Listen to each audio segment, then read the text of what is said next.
Nesse vídeo eu vou estar te apresentando o que tu precisa estudar para dominar front-end com React em 2022. Bora pro vídeo. Do you really wanna be the one to make this so uncomfortable tonight? E para começar os teus estudos de front-end com React, a primeira coisa que tu deve saber é HTML. E se tu ainda não sabe o que é o HTML, eu te recomendo fortemente começar por aí, entendendo o que é o HTML e para que ele serve.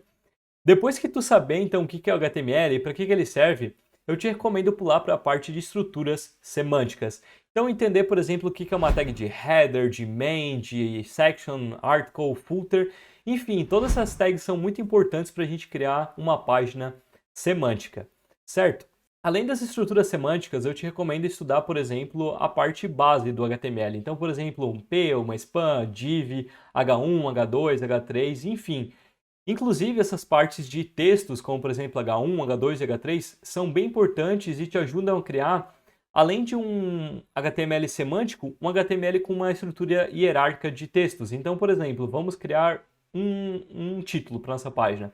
Para um título, a gente deveria utilizar, por exemplo, um H1, H2, um H3, e aí para um texto de body, por exemplo, um parágrafo, a gente utilizaria, por exemplo, um P, entendeu? Então, tudo isso te ajuda a criar um código cada vez mais semântico e que vai trazer uma alta performance para o teu código, principalmente para a parte de SEO. Além disso, eu te recomendo fortemente estudar sobre acessibilidade, porque de nada adianta tu ter, por exemplo, um site que pessoas com deficiência, por exemplo, não consigam utilizar, seja deficiência visual ou cognitiva, certo? Então, a parte de acessibilidade é bem importante para realmente incluir essa galera lá dentro do teu site. E por fim, o que tu precisa estar dominando também lá dentro do HTML é o SEO. Por quê?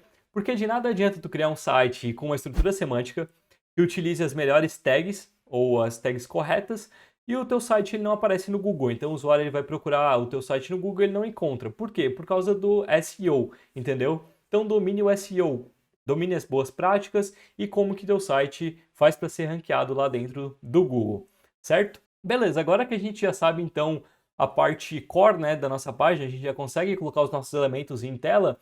Como que a gente estiliza essa nossa tela? Como que a gente faz esse nosso site que até então tá totalmente feio ficar bonito? E aí a gente parte pro CSS, que é um acrônimo para Cascade Style Sheet. Então, se tu não sabe o que é o CSS, mesma coisa que o HTML. Cara, eu te recomendo fortemente estudar o que é o CSS, por que ele surgiu, qual que é a motivação dele. Isso vai te facilitar muito lá na frente. Principalmente entender como que ele funciona, porque Cascade Style Sheet tem um porquê. Então, entender o que é o Cascade Style Sheet vai te fazer entender, por exemplo, pô, por que a minha estilização não está funcionando? Ou essa minha animação não está funcionando, certo? Então, anota isso aí, domine essa base do CSS, certo?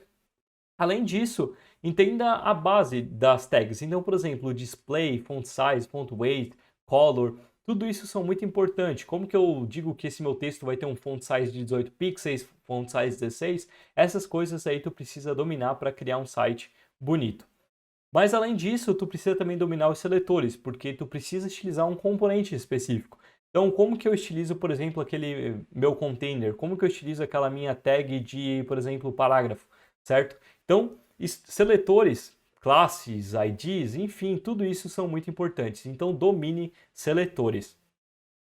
Responsividade e media queries são coisas também importantes dentro do CSS. A gente precisa criar um site que, além de ter uma acessibilidade, as pessoas lá no smartphone consigam ver, né, os elementos, consigam ver as coisas sendo posicionadas de forma correta. O teu site precisa estar bonito lá dentro do smartphone. Então, domine essa parte de responsividade e media queries. Aliado a essa parte de responsividade e media queries, tu precisa também entender as unidades de medida. Porque, por exemplo, para criar um site para web tem uma unidade de medida, já para o mobile tem outra, entendeu? Então eu te recomendo entender, cara, 4 eu acho que tá bom. Tem pixel, porcentagem, EM e REM. Essas 4 são mais que suficientes, certo? Domine essas 4 que eu te falei que com certeza tu vai criar um site muito bonito com uma puta responsabilidade.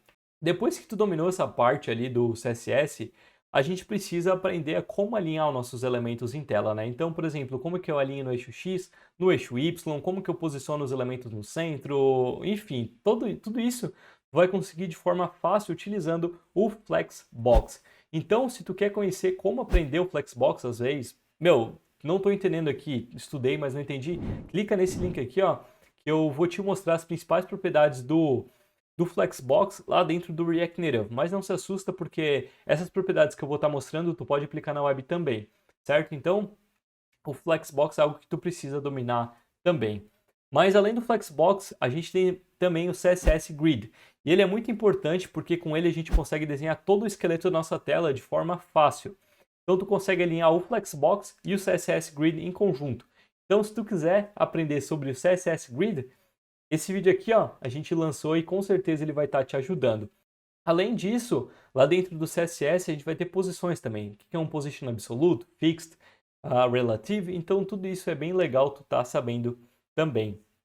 E por fim, se tu quiser deixar o teu site mais bonito, eu te recomendo pegar a parte de animações, porque é muito interessante, muito fluido para o usuário acessar um site, né, na qual os elementos eles não vão direto de um lugar para o outro, eles vão com uma transição. Então isso são animações, eu te recomendo pelo menos entender o básico.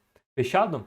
Agora que a gente tem então um HTML semântico, com acessibilidade, utilizando as tags corretas, e temos também um site bonito, utilizando ali as boas práticas que eu te falei e o que tu precisa estudar sobre CSS, a gente precisa dar vida a esse nosso site, porque até então o usuário ele clica num botão e nada acontece. E por quê? Porque primeiramente a gente precisa adicionar essas funções, e aí a gente trabalha com a parte do JavaScript. O JavaScript ele é uma linguagem, certo? Então tu precisa entender o básico dessa linguagem.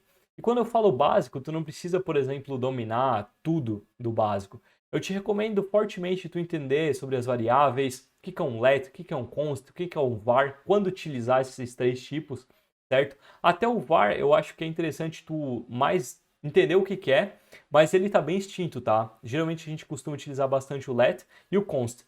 Então foca nessas duas, entenda a diferença entre as duas, quando utilizar o let, quando utilizar o const, e o var deixa lá de ladinho, entenda só que ele existe e por que ele existe, né?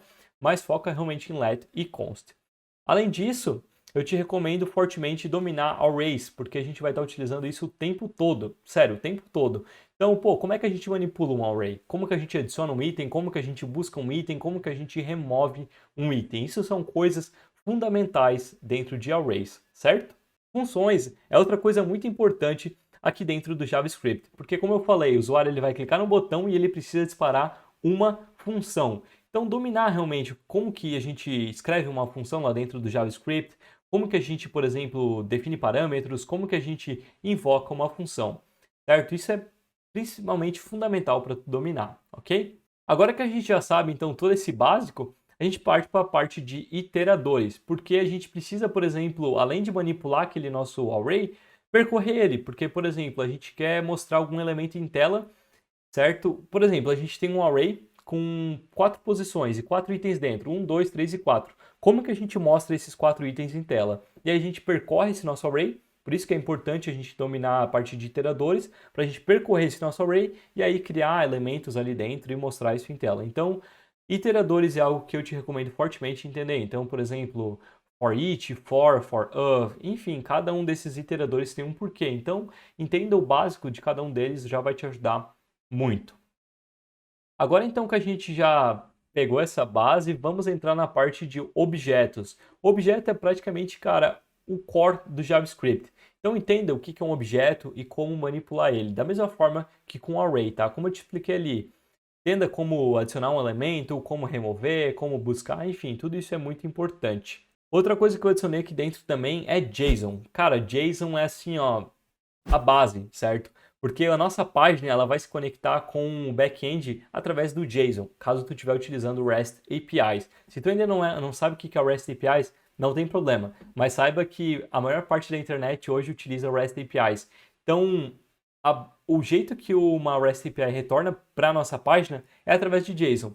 Então, se tu saber o que é um objeto, tu já vai entender principalmente o core ali de um JSON. Então, domina os objetos e aí tu já vai entender na mesma pegada o que é um JSON, certo? Agora que a gente tocou nessa parte de requisições, eu digo para ti que é bem importante tu entender como que funciona uma requisição AJAX dentro do JavaScript. Então, por exemplo, como que eu faço uma request, como que eu recebo uma response, como que eu disparo um get, post, put, delete.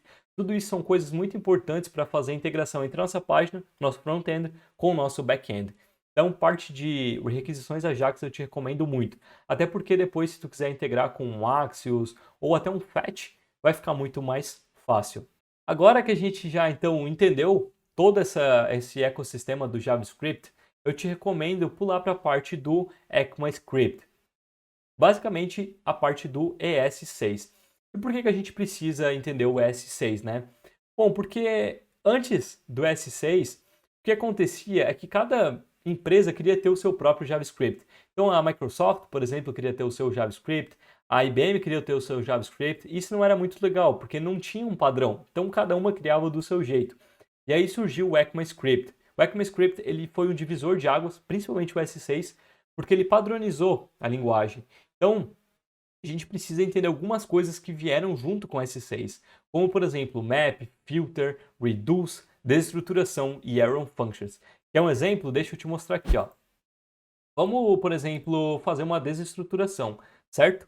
Então, deixa eu te fazer o seguinte, vamos criar um array, certo? Então, eu vou criar aqui ó, um array, ou melhor, eu vou criar um objeto, certo? Então, eu vou criar aqui ó, um usuário, ele vai ter um first name, que vai ser uma string, e ele vai ter um age, que vai ser um number. Na verdade, é o contrário, eu acabei criando um tipo aqui.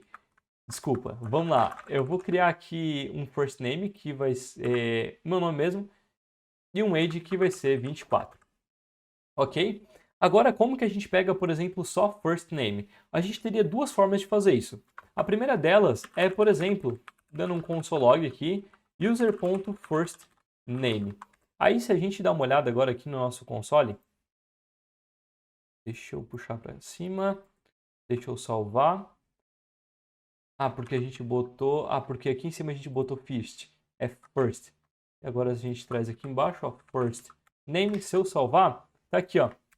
A gente tem o nosso primeiro nome aqui, certo? Então essa é a primeira forma como que a gente pega um elemento dentro de um objeto. Mas o S6 ele trouxe uma forma um pouquinho mais fácil, que é utilizando desestruturações. Então, por exemplo, se a gente quiser pegar só o first name, o que a gente pode fazer é isso daqui, ó. A gente utiliza essa estrutura de chaves, e aí aqui dentro a gente pode pegar, por exemplo, first name. E aí agora a gente só apaga aqui, salva, e a gente continua com o mesmo resultado. Então essa é a ideia por trás da desestruturação. Isso daqui tu vai estar utilizando muito lá dentro do React, principalmente quando for declarar funções. Então essa parte de desestruturações é bem importante. Agora que tu já pegou toda essa parte aqui do S6, Map, Filter, Reduce, desestruturação e Arrow Functions, a gente entra no nosso queridinho React. E dentro do React, cara, agora que tu já sabe toda essa base, sério, vai ficar muito mais fácil. Então, primeiramente, eu recomendo fortemente que tu entenda o que é o React e por que ele surgiu, qual que é o problema que ele resolve, certo? Depois que tu saber isso, eu recomendo que tu entre na parte de hooks. Então entenda o que é um useState, useEffect, useMemo, useCallback, enfim, tudo isso a gente tem vídeo aqui no canal, então pode dar uma olhadinha nessa série de vídeos aqui, certo? Lá a gente vai te explicar tudo sobre useEffect, useMemo, enfim, todos esses hooks que eu acabei de falar. Depois disso, né, depois de entender os hooks, eu te recomendo que tu entre na parte de Context API. É bem legal a parte de Context API porque tu consegue criar essa parte de estado global, compartilhar estados entre um componente A e um componente C. Então, te recomendo entender como que a Context API funciona, como que tu trabalha com ela, como que tu cria um hook para consumir esse teu contexto. Então, isso é bem interessante. Depois que tu já pegou essa parte core do React, eu acho interessante tu entender também o que são referências. Como que a gente trabalha com referências? Principalmente porque as referências fazem com que a gente previne renderizações desnecessárias, se a gente saber utilizar elas. Então, é muito importante tu dominar essa parte de referências aqui dentro do React.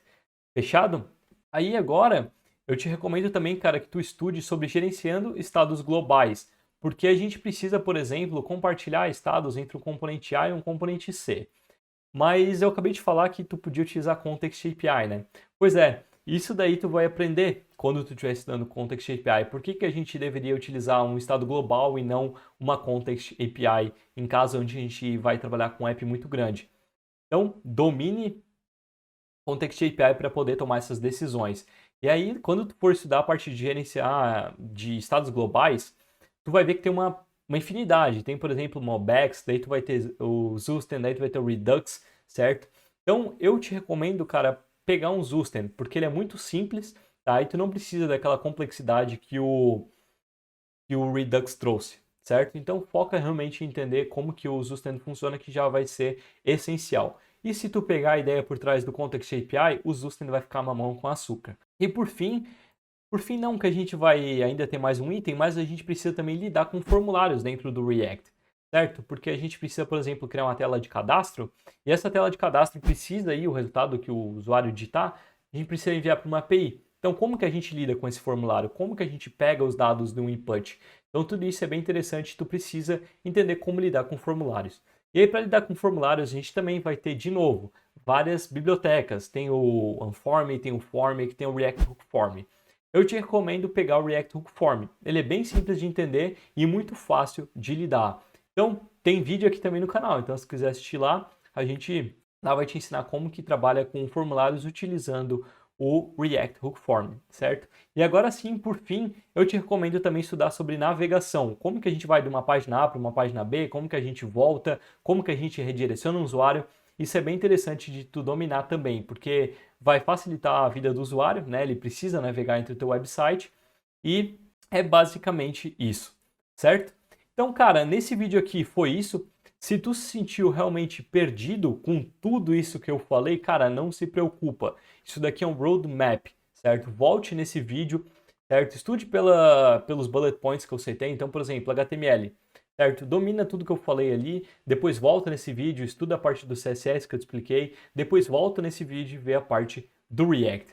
Mas se ainda assim tu se sentir perdido, aqui dentro do canal a gente já tem vários vídeos, principalmente sobre essa parte de Reduce, Filter, Map. A gente tem bastante vídeo sobre React aqui dentro, React Native, se tu quiser também futuramente, certo? Então nesse vídeo foi isso. Se tu curtiu esse vídeo ou se teve alguma dúvida, cara, pode me mandar aqui embaixo. Pode me mandar aqui embaixo que com certeza eu vou estar ou fazendo um vídeo ou te respondendo lá no Instagram. Então segue a gente lá no Instagram, dogcode.dev, fechado? E a gente se vê no próximo vídeo. Valeu!